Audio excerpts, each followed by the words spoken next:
I got to try out ACVR, and I have some stuff to say about it. For people not familiar, it's a program that runs on a VR headset. So you're looking through virtual reality headset, and you have a light gun similar to what's used in like Time Crisis games for people familiar. And the light guns are shaped to look like different real life guns.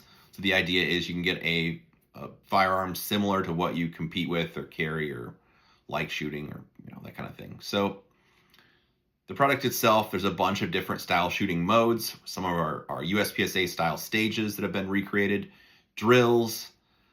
They have USPSA style targets, so it's scored in hit factor. There's steel challenge stages.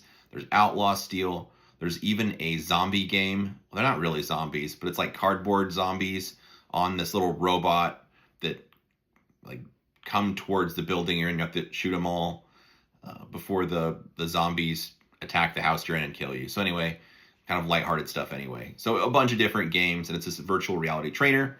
The idea is it's a supplement, I suppose, to your dry fire training. Some people say it's better than dry fire training because you get feedback. Pulling the trigger on the light gun makes, it tracks where your bullets go on the target, so you get a hit factor score. And in theory, it'd be dry fire with even more feedback, so maybe better than dry fire.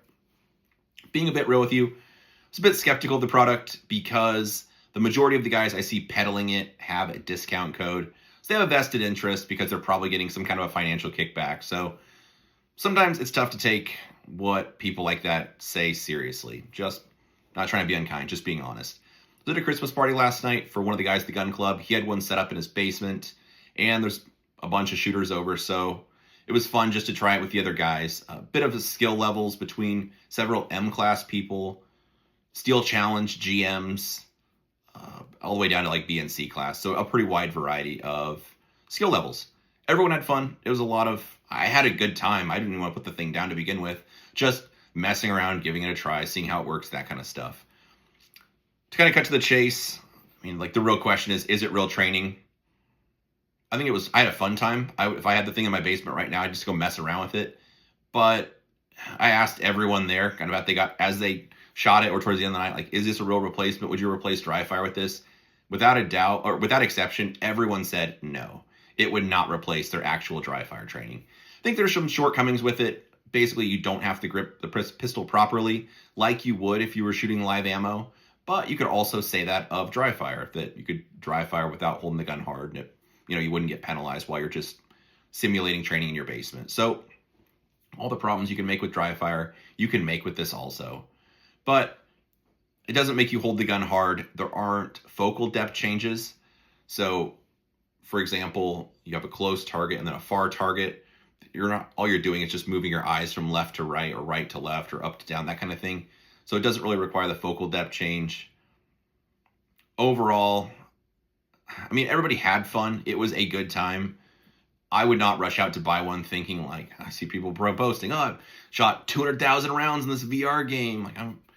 It's you had 200,000 rounds of fun. I could play Metal Gear Solid or Time Crisis or Doom or, Wolfenstein, whatever. It's to me, it's the same amount of training value.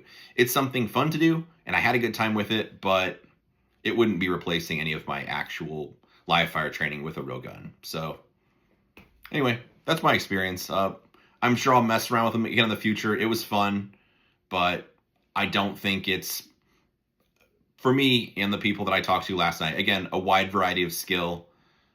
Everyone there said dry fire with an actual pistol would be far more valuable for them. But everyone had fun just giving it a try because it's like playing video games. It was a fun social thing. Oh, the other part I should add, my friend Todd was at his house. He was able to cast it. So it's actually not set up to cast it to a device where anyone else can watch it like as a spectator. So what he did was there's an app on his phone that he'd fire the thing up with, and then he was screen mirroring it or casting it from his phone to his TV. So that way everyone else watching as a spectator could see what was going on. There was a couple of times where it lagged or slowed down or it kind of buffer, especially if you're moving around really fast. It seemed like from left to right, it buffered more. But otherwise, the way the product normally works is just the person with the headset on would see what's going on. Everyone else would just be watching them stumble around the basement or living room or whatever. So Anyway, it was fun. I had a good time with it. I don't think it replaces actual dry fire training with your real pistol or anything like that. So, I mean, it's a fun video game to play. I guess I'll leave it at that. But I don't think it's changing the training game by any stretch of the imagination. But, you know, people with discount codes, they got to get paid. So they're going to keep telling you how good it is. Anyway, maybe that triggered you. Maybe you agree. Let me know in the comments what your experiences are.